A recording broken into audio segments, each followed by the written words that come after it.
Good morning all student. देखो अपना chapter है वो रासायनिक अभिक्रिया और रासायनिक समीकरण वाला चैप्टर है। यह अपना चल रहा था। इसके अंदर कल के कालांश के अंदर अपने ऑक्सीकरण और अपचयन अभिक्रिया, ऑक्सीकरण और अपचयन अभिक्रियाओं के बाद में अपने रिडॉक्स अभिक्रिया थी वो भी अपनी कंप्लीट हो चुकी थी। रिडॉक्स अभिक्रिया कौन सी अभिक्रिया होगी?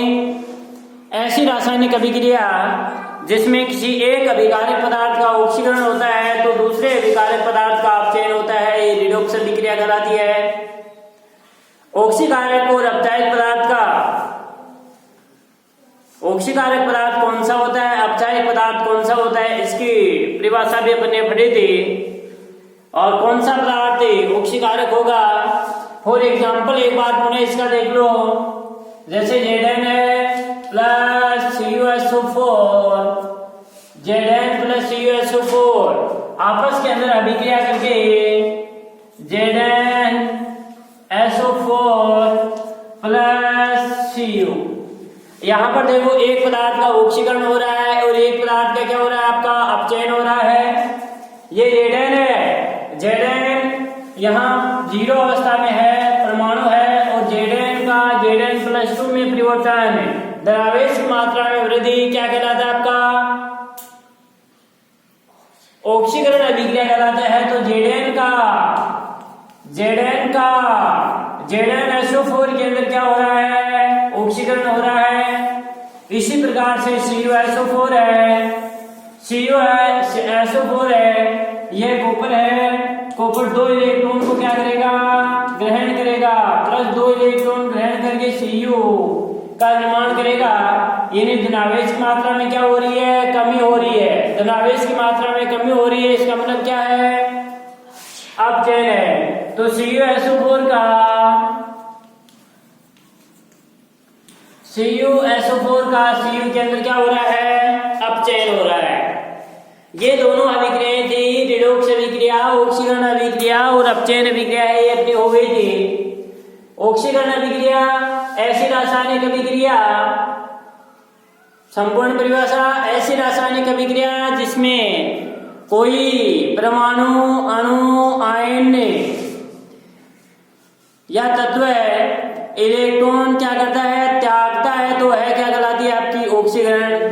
तो ये इलेक्ट्रॉन त्याग तो सदैव धनायन का निर्माण होता है, और इलेक्ट्रॉन ग्रहण करके किसका निर्माण होता है? ऋणायन का निर्माण होता है। तो ये दोनों अभिक्रियाएं साथ साथ हुई। देखो इसके अंदर ये Zn नहीं होता तो इसका क्या नहीं होता? अपचयन नहीं होता। तो यहाँ Zn क्या है? अपचायक पदार्थ कहलाता है।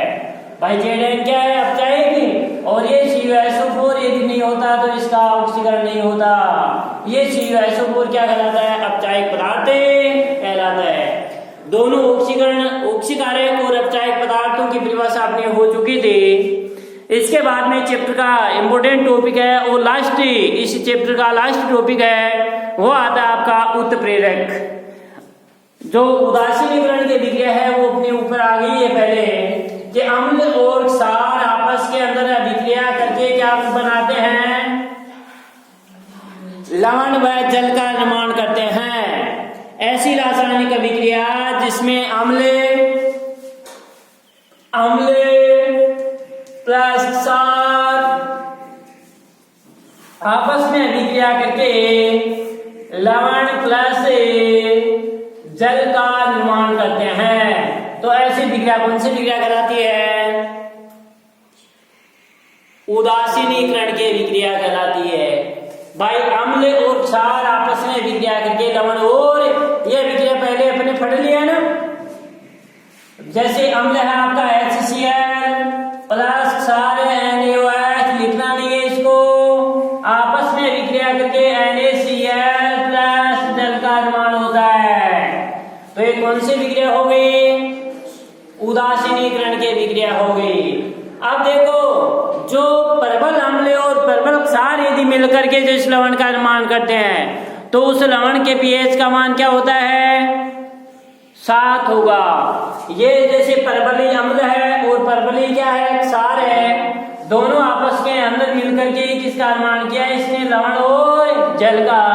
तो इस लवण का पीएच क्या होगा आपका 7 होगा, क्योंकि दोनों ही प्रबल है।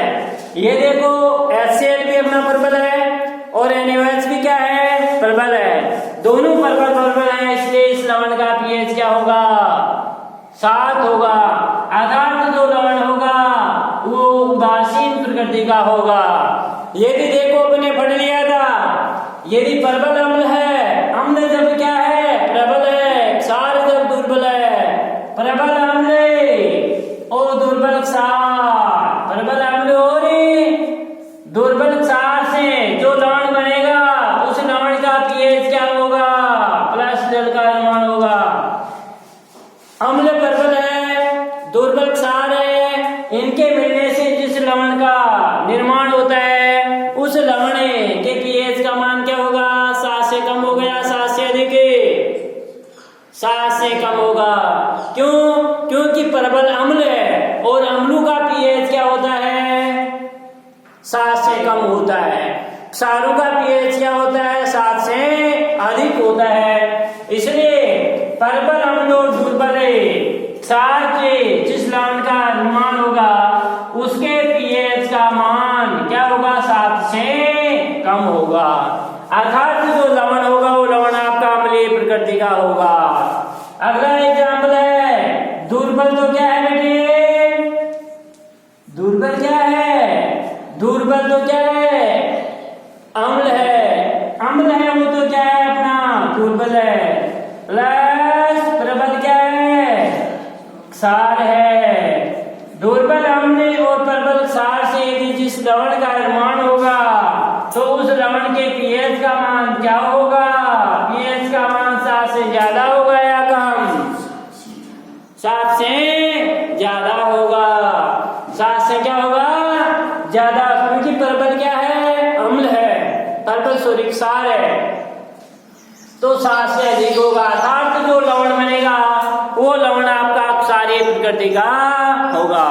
ये अपने प्रबल अम्ल और प्रबल क्षार इनके एग्जाम्पल है, अपने पहले इसी चैप्टर के अंदर है वो पढ़ लिए पूरे। अब आता है अपना चैप्टर का लास्ट टॉपिक है, वो है अपना उत्प्रेरक।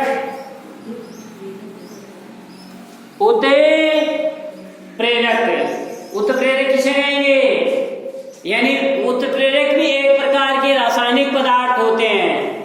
वे रासायनिक पदार्थ जो अभिक्रिया में भाग लेकर अभिक्रिया के वेग को परिवर्तित कर देते हैं।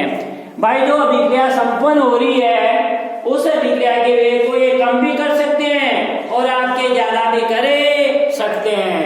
अभिक्रिया के वेग को परिवर्तित कर सकते हैं, लेकिन स्वयं में किसी प्रकार का कोई परिवर्तन नहीं होता। तो ऐसे पदार्थ क्या कहलाते हैं, उत्प्रेरक कहलाते हैं। तथा इस घटना को क्या कहते हैं, उत्प्रेरण की क्रिया, यानी अभिक्रिया में भाग लेते हैं, अभिक्रिया के वेग को तो परिवर्तित कर देते हैं, लेकिन अभिक्रिया के दौरान इनमें कोई परिवर्तन नहीं रहता होता है, ये स्वयं ऐसे के ऐसे बचे रह जाते हैं। तो इसे अपन क्या कहते हैं, उत्प्रेरक कहते हैं। लिखो उत्प्रेरक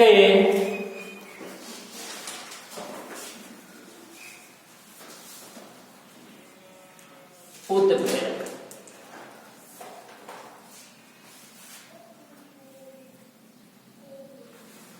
कैटालिस्ट उत्प्रेरक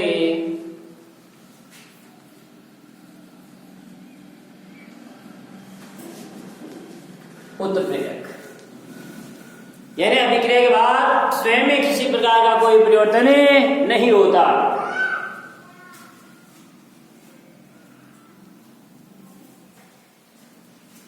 लिखो वे रासायनिक पदार्थ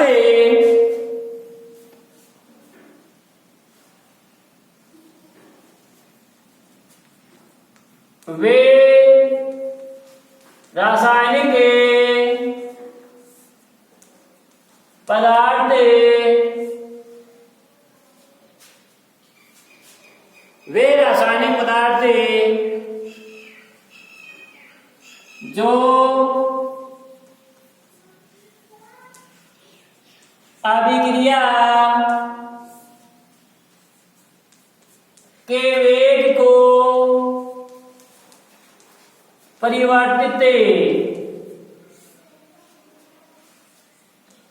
कर देते हैं, लेकिन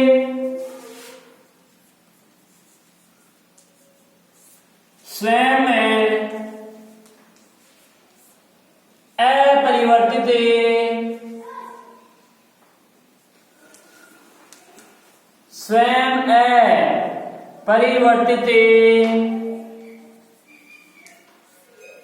रहते हैं। उत्प्रेरक के कैटालिस्ट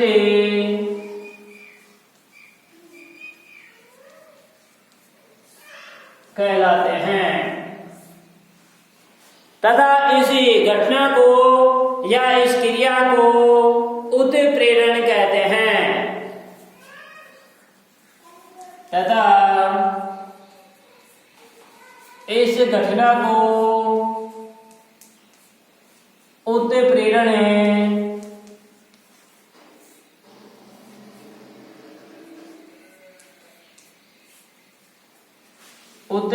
कहते हैं।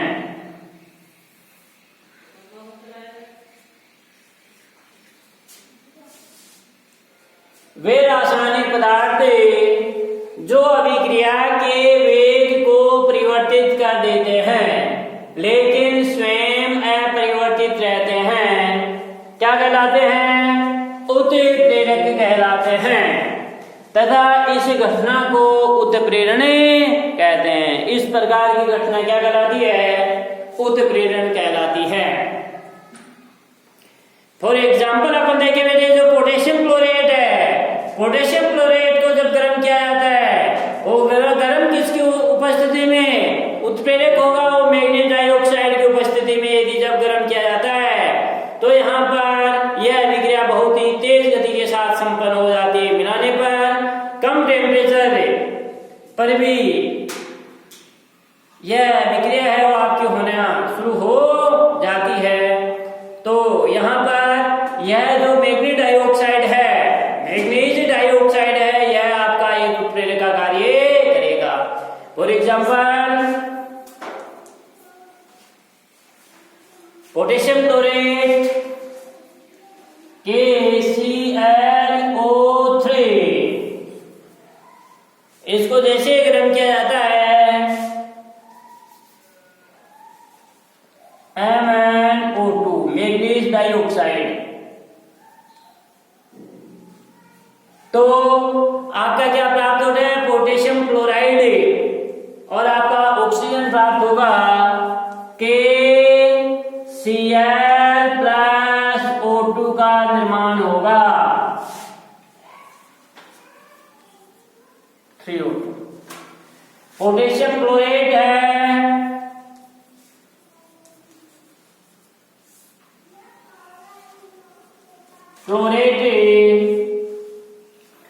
पोटेशियम क्लोराइड प्राप्त होता है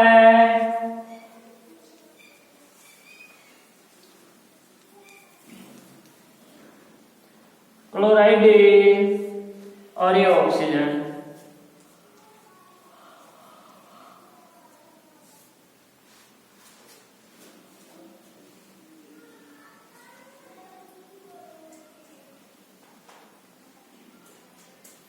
potassium chloride MnO2 manganese dioxide है, इसको जब गर्म करते हैं तो गर्म करने के दौरान KCl पोटेशियम क्लोराइड और आपका 3O2 का निर्माण होता है, ऑक्सीजन का निर्माण है वो आपका होता है।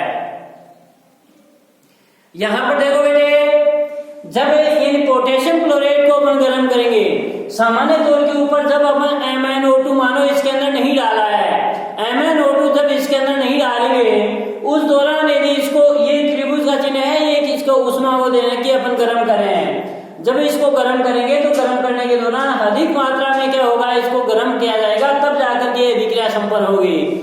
लेकिन मानो सपोज को ये अपना एक बीकर लिया है, ये क्या लिया है, एक बीकर लिया है।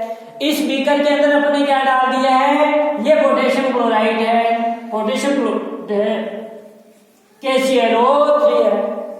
अब यदि इसको अपन बर्नर की सहायता से गर्म करते हैं, इसकी सहायता से, बर्नर की सहायता से जैसे इसको गर्म करेंगे, गर्म करने के दौरान अपन पाएंगे कि इसको जब अधिक अपन ऊष्मा देंगे तब ये जाकर के क्या होगा, पोटेशियम क्लोराइड और ऑक्सीजन प्राप्त होगा। लेकिन जब अपन ने इसके अंदर थोड़ी बहुत मात्रा किसकी डाल दी, किसकी डाली, MnO2 की, मैग्नीज डाइऑक्साइड की जब कुछ मात्रा भी इसमें अंदर डाल देंगे तो क्या हो जाएगी, यह अभिक्रिया है, इसको कम टेम्परेचर देने पर भी, यानी इस पदार्थ को कम गर्म करने पर भी अभिक्रिया है वो शीघ्रता के साथ संपन्न हो जाएगी, और शीघ्रता के साथ संपन्न होकर के आपके पोटेशियम क्लोराइड और किसकी प्राप्ति हो गई है, ऑक्सीजन की प्राप्ति हो जाती है। यानी ये एक कैटालिस्ट का कार्य करता है, यह एक उत्प्रेरक का कार्य करता है, जिसके कारण से अभिक्रिया को तीव्र गति के साथ संपन्न करवा देता है। लेकिन इसके स्वयं के अभिक्रिया के बाद स्वयं में किसी प्रकार का कोई परिवर्तन नहीं रहता। जो मैग्नीज डाइऑक्साइड है, यह मैग्नीज डाइऑक्साइड आपका वैसा का वैसा ही रह जाता है। तो ऐसी इसे, इस पदार्थ को अपन क्या कहते हैं, उत्प्रेरक कहते हैं। सामान्य तौर के ऊपर जो कैटालिस्ट होते हैं, जो उत्प्रेरक होते हैं, उनको जो अभिक्रिया होती है, इस अभिक्रिया में ये तीर का चिन्ह होता है, एरो का चिन्ह है, इस एरो के चिन्ह के ऊपर लिखा जाता है। देखो एरो के चिन्ह के ऊपर लिखा ना अपने MnO2। जो भी उत्प्रेरक होते हैं, ये उत्प्रेरक कैटालिस्ट को कहां पर लिखा जाता है, तीर के चिन्ह के ऊपर लिखा जाता है। इस प्रकार से क्या होगी, आपकी अभिक्रिया संपन्न हो गई। यानी जब पोटेशियम क्लोराइड को गर्म किया जाता है, किसकी उपस्थिति में, मैग्नीज डाइऑक्साइड की उपस्थिति में जब गर्म करते हैं तो अभिक्रिया है वो तेज गति के साथ संपन्न होगी, तीव्र गति के साथ संपन्न होगी, जिसके कारण से पोटेशियम क्लोराइड और ऑक्सीजन आपकी प्राप्त होती है। अभिक्रिया के बाद में जो मैग्नीज डाइऑक्साइड है वो ऐसा का ऐसा शेष रह जाता है। लेकिन जब इसकी अनुपस्थिति के अंदर जो अभिक्रिया होगी, अनुपस्थिति के अंदर जो अभिक्रिया होगी, अनुपस्थिति के अंदर जो अभिक्रिया होगी, इसको यानी अधिक मात्रा में इसको टेम्परेचर देना होगा, गर्म करना होगा, तब जाकर के अभिक्रिया संपन्न होगी। बस समझ में आ गया।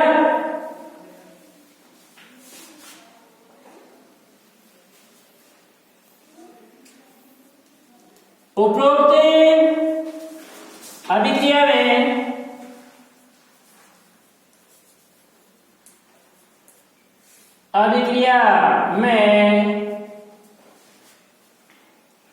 मैग्नीज डाइऑक्साइड,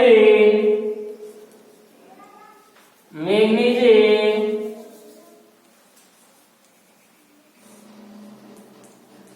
डाइऑक्साइड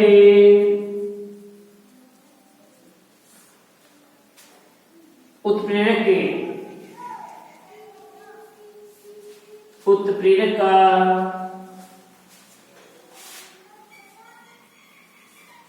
कार्य करता है।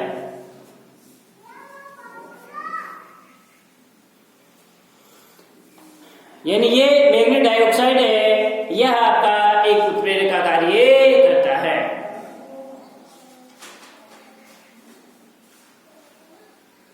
ये एग्जाम्पल कौन सा है, अभिक्रिया का भी है, अपने ऊपर अभिक्रियाएं पड़ी हुई उनके अंदर भी आया था। ये किस अभिक्रिया का एग्जाम्पल है, ताप अपघटनीय अभिक्रिया का एग्जाम्पल भी है ना भाई। अपने इसको गर्म किया था तो गर्म करने के दौरान ही तो प्राप्त हुए थे, ताप अपघटनीय अभिक्रिया था। अगला एग्जाम्पल है, देखो क्वेश्चन आपका इनमें से पूछा जाता है कि उत्प्रेरक का उदाहरण लिखिए। अब आगे आएगा कि धनात्मक उत्प्रेरक है, ऋणात्मक उत्प्रेरक है, इनके एग्जाम्पल लिखिए। अगला एग्जाम्पल है सेकंड, जैसे आपका वनस्पति की तेल है, इस तेल को हाइड्रोजन की उपस्थिति में जब ये अभिक्रिया करवाई जाती है, निकिल उत्प्रेरक की उपस्थिति में अभिक्रिया करवाई जाती है, तो आपका किसका प्राप्ति होती है, वनस्पति घी की प्राप्ति होती है। यह निकिल है, एक आपका उत्प्रेरक का कार्य करता है। वनस्पति तेल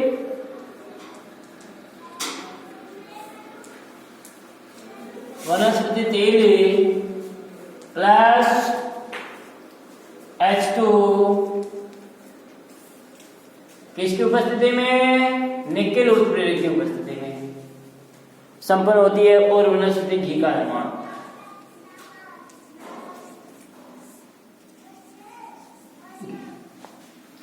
यहां पर ये निकेल क्या है?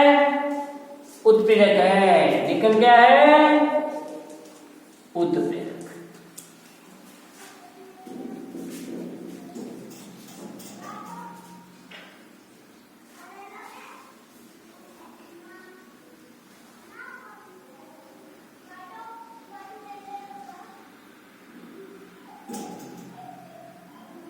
अब देखो इस उत्प्रेरकों के अपने इसकी क्रिया अवस्था के आधार पर इनके निम्न प्रकारों के अंदर बांटा गया है उत्प्रेरक को।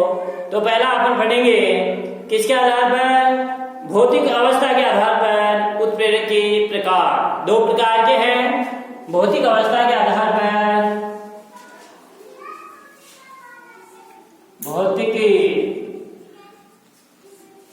अवस्था के आधार पर उत्प्रेरक के प्रकार। भौतिक अवस्था के आधार पर उत्प्रेरक के प्रकार। भौतिक अवस्था के आधार पर उत्प्रेरक को निम्न दो प्रकार में बांटा गया है। दो प्रकार के होते हैं, एक समांगी उत्प्रेरक है और दूसरा आपका विषमांगी उत्प्रेरक। नाम है समांगी उत्प्रेरक। समांगी उत्प्रेरक किसे कहेंगे? ऐसे रासायनिक अभिक्रिया जिसमें अभिकारक, उत्प्रेरक और उत्पादों की यदि भौतिक अवस्था सभी की यदि समान हो, यदि सभी ठोस अवस्था में है तो ठोस ही ठोस में हो, और जब द्रव्य में लिक्विड अवस्था में है तो लिक्विड ही लिक्विड में हो, गैसीय में है तो गैसीय में हो, तो इनको अपन क्या कहेंगे? समांगी उत्प्रेरक। समांगी उत्प्रेरक किसे कहते हैं? जब रासायनिक अभिक्रिया में उत्प्रेरक, अभिकारक और उत्पादों की भौतिक अवस्था समान हो, भौतिक अवस्था एक ही हो, तीनों की भौतिक अवस्था है वह आपकी एक समान हो, तो उसको अपन क्या कहेंगे? समांगी उत्प्रेरक कहते हैं। तथा इस क्रिया को अपन समांगी उत्प्रेरण कहते हैं। फॉर एग्जाम्पल, जैसे आपकी सल्फर डाइऑक्साइड है, ऑक्सीजन के साथ अभिक्रिया करेगी और ऑक्सीजन के साथ अभिक्रिया करके सल्फर डाइऑक्साइड का निर्माण करेगी। यहाँ जो उत्प्रेरक होगा वो उत्प्रेरक के नाइट्रस ऑक्साइड होगा, तो ये भी आपका गैसीय अवस्था के अंदर। सभी की जब गैसीय अवस्था होगी तो ये समांगी उत्प्रेरक का उदाहरण हो गया। विषमांगी उत्प्रेरक वे जब रासायनिक अभिक्रिया में जो अभिकारक और उत्प्रेरक की भौतिक अवस्था जब आपकी अलग अलग होती है, भौतिक अवस्था जब भिन्न भिन्न होती है, तो उसको क्या कहेंगे अपन? विषमांगी उत्प्रेरक कहते हैं। लिख लो, भौतिक अवस्था के आधार पर उत्प्रेरक के प्रकार। भौतिक अवस्था के आधार पर उत्प्रेरक के कितने प्रकार हैं? दो प्रकार हैं। कितने प्रकार हैं? दो प्रकार के अंदर डिवाइड किया गया है। पहला है वह आपका समांगी। पहला क्या है? समांगी।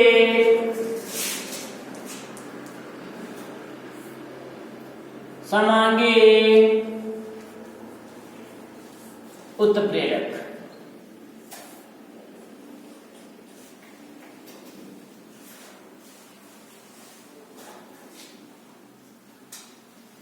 जब रासायनिक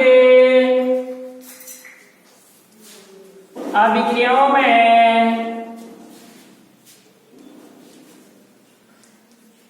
जब रासायनिक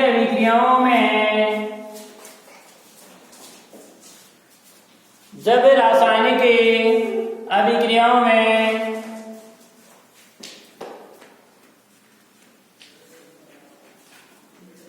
अभिकारक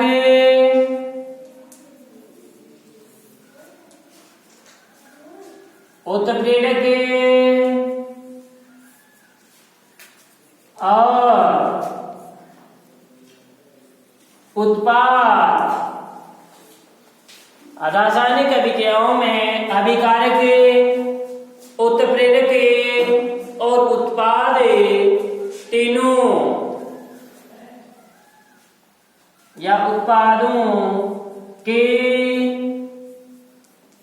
भौतिक अवस्था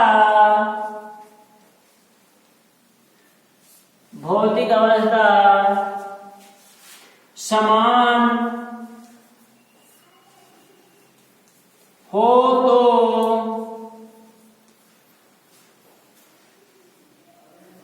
तो इसे समांगी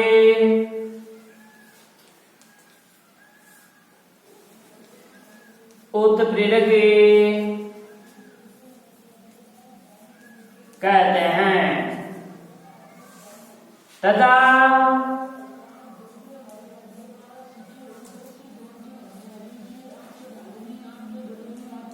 इस क्रिया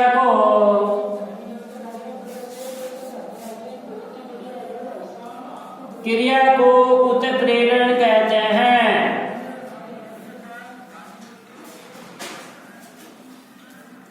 उत्प्रेरण कहते हैं।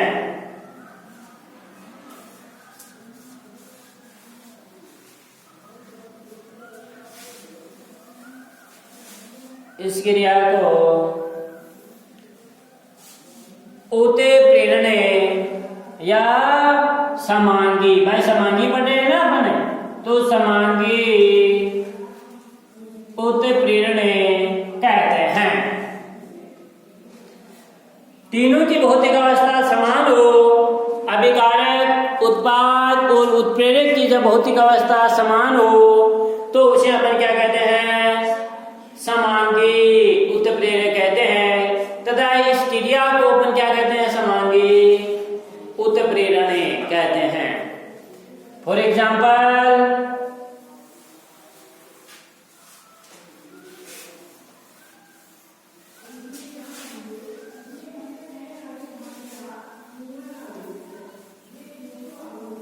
उत्प्रेरण है, समांगी उत्प्रेरण का एग्जाम्पल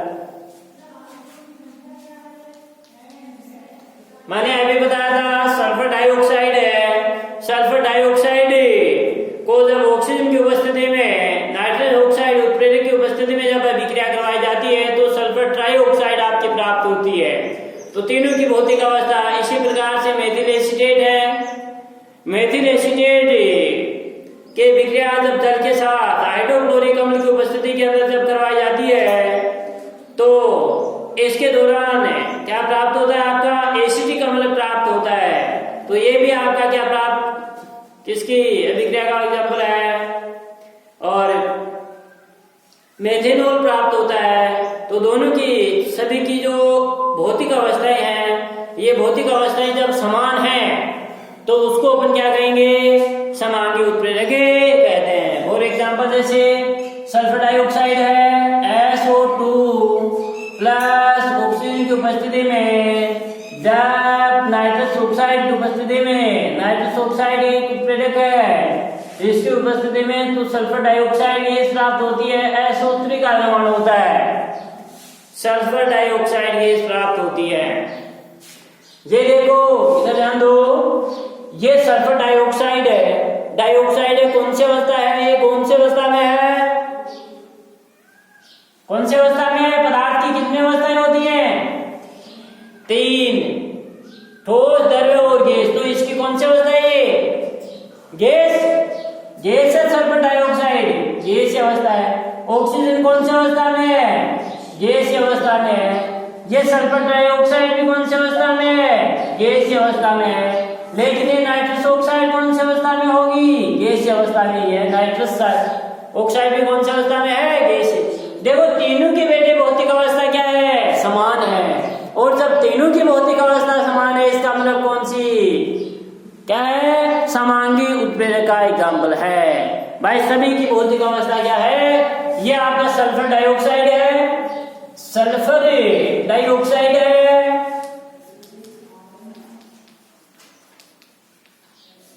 ये ऑक्सीजन है ही, और ये सल्फर ट्राइऑक्साइड,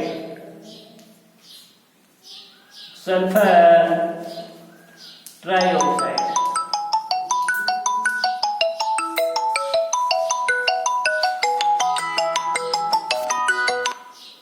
ये सल्फर क्या है? ट्राइऑक्साइड है। तो तीनों की भौतिक अवस्था क्या है? जब समान है। और तीनों की जब भौतिक अवस्था समान है, इसका मतलब कौन सी विक्रिया का एग्जाम्पल है? कौन सी का है? समांगी उत्प्रेरक का। गैसे गैसे गैसे और गैसे, तो कौन सा है? समांगी उत्प्रेरक का। इसी प्रकार से जैसे आपका मेथिल एसीटेट है, इसकी जब जल के साथ विक्रिया कराई जाती है, मेथिल एसीटेट CH3COOCH3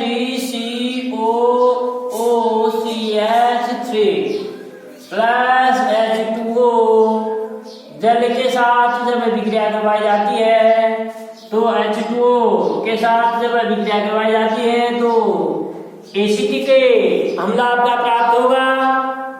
एसिटिक अम्ल और आपका मेथिनॉल CH3COOH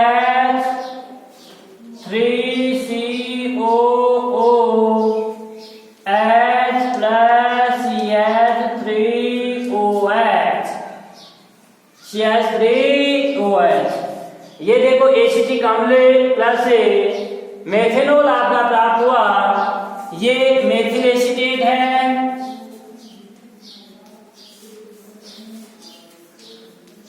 एसीटेट ये जल है, यह आपका एसिटिक अम्ल, एसिटिक अम्ल और ये मेथिनॉल।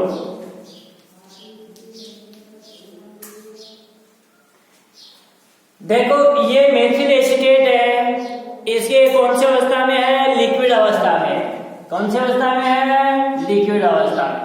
जल भी कौन सी अवस्था में है? इसका लिक्विड अवस्था में है जल।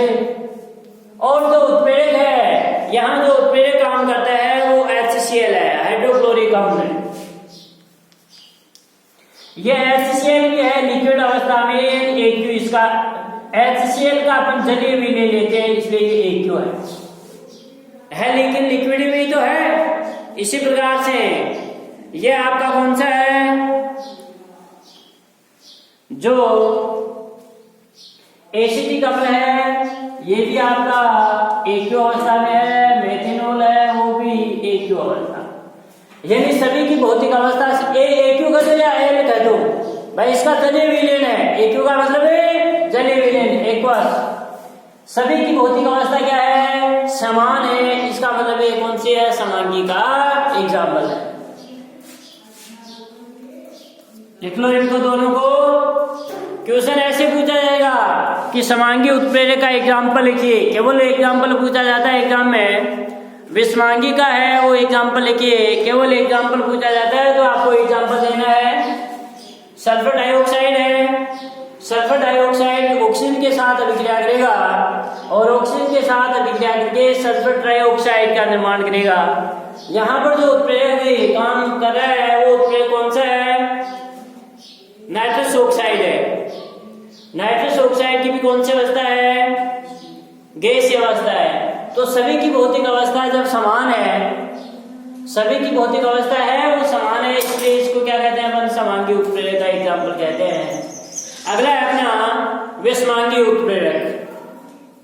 विषमांगी जब रासायनिक अभिक्रियाओं में अभिकारक और उत्प्रेरक की भौतिक अवस्था भिन्न भिन्न होती है, अलग अलग होती है, तो उसको क्या कहते हैं? अपन विषमांगी कहते हैं। तो दूसरी है, सेकंड है विषमांगी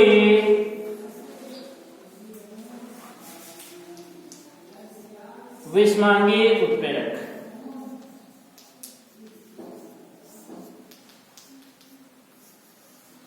विषमांगी उत्प्रेरक जब रासायनिक अभिक्रियाओं में अभिकारक एवं उत्पाद के जब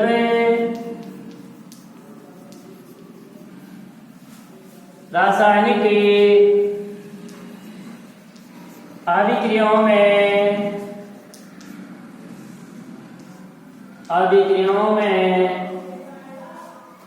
जब रासायनिक अभिक्रियाओं में अभिकारक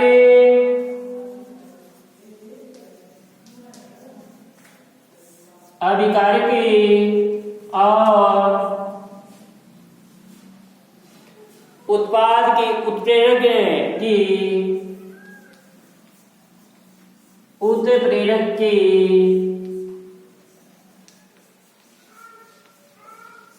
भौतिक अवस्था भिन्न भिन्न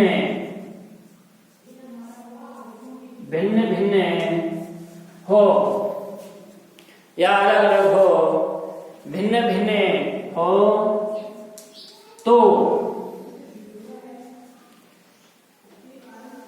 तो विषमांगी उत्प्रेरक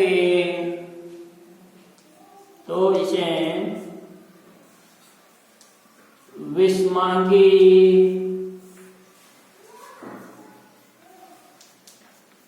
उत्प्रेरक कहते हैं तथा इस क्रिया को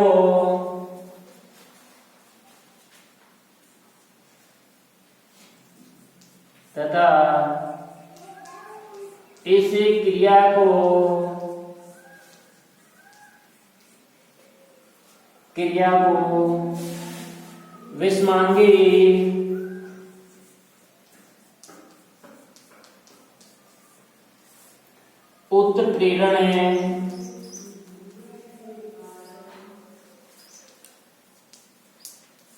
कहते हैं।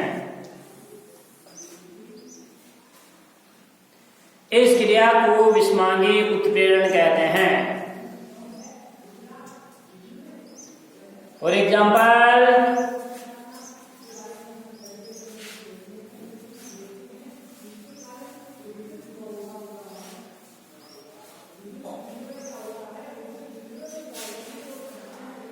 है जैसे अमोनिया निर्माण है N2 प्लस H2 अभिक्रिया के दौरान NH3 अमोनिया का निर्माण हुआ है। यहां पर देखो ये नाइट्रोजन है, नाइट्रोजन कौन से समीकरण संतुलित कर दो, 2 लगा दो, 3 लगा दो। ये नाइट्रोजन है, नाइट्रोजन कौन से अवस्था में है, गैसीय अवस्था में है। हाइड्रोजन भी गैसीय अवस्था में है, अमोनिया भी गैसीय अवस्था में है। लेकिन जो उत्प्रेरक यहाँ पर काम में आ रहा है वो Fe आ रहा है, लोहा आ रहा है। तो लोहा कौन से अवस्था में है, ठोस अवस्था, सॉलिड स्टेज के अंदर है। देखो अभिकारक और उत्प्रेरक की भौतिक अवस्था क्या है, अलग अलग है, सेम थोड़ी है। इनकी तो देखो गैसीय अवस्था है और इसकी कौन सी हो गई, ठोस, अलग अलग हो गई। इसलिए क्या हो गया आपका विषमांगी उत्प्रेरक का एग्जाम्पल हो गया। यह अमोनिया निर्माण है। दूसरा एग्जाम्पल अभी अपने पढ़ा भी था कि वनस्पति घी निर्माण, वनस्पति तेल है, वनस्पति तेल प्लस H2 से अभिक्रिया कराई जाती है तो आपकी किसका नाम, वनस्पति घी का।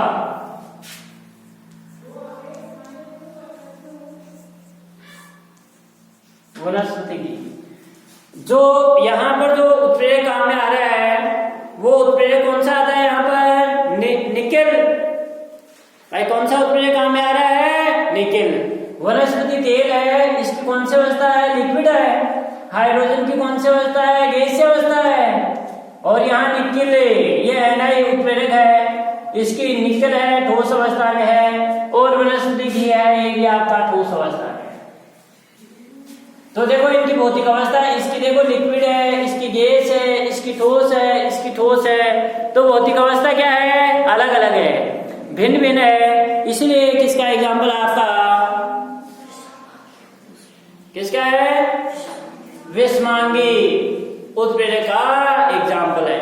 ये था अपना इसकी भौतिक अवस्था के आधार पर उत्प्रेरक के प्रकार। भौतिक अवस्था के आधार पर उत्प्रेरक है वो आपके दो प्रकार के, एक समांगी और दूसरा विषमांगी। अब आता है अपने क्रिया के आधार पर उत्प्रेरक के प्रकार। क्रिया के आधार पर उत्प्रेरक दो प्रकार के हैं, एक धनात्मक उत्प्रेरक है और दूसरा आपका ऋणात्मक उत्प्रेरक है। धनात्मक उत्प्रेरक किसे कहते हैं? वे रासायनिक पदार्थ या वे उत्प्रेरक जो अभिक्रिया के वेग को बढ़ाते हैं, धनात्मक उत्प्रेरक कहलाते हैं। और वे रासायनिक पदार्थ जो अभिक्रिया के वेग को कम करते हैं, अभिक्रिया के वेग को घटाते हैं, उसको क्या कहते हैं? ऋणात्मक उत्प्रेरक। इसके नाम में है एक धनात्मक और दूसरा ऋणात्मक। धनात्मक का मतलब अभिक्रिया के वेग को बढ़ाना और ऋणात्मक का मतलब अभिक्रिया के वेग को कम करना। इसको अपने अगले कालांश के अंदर पढ़ेंगे। ये जितना हो गया उतना काम है वो आपका कंप्लीट अपने होमवर्क की कॉपी के अंदर होना चाहिए। जिन विद्यार्थियों को पता नहीं है उनको भी आप एक दूसरे को मैसेज पहुंचाना है। जो अन्य विद्यार्थी हैं जो बोर्ड क्लास के अंदर हैं उनको भी है आपको बोल देना है, जिसके कारण से उनकी पढ़ाई है वो व्यवस्थित तरीके से आपकी हो सके। Thank you.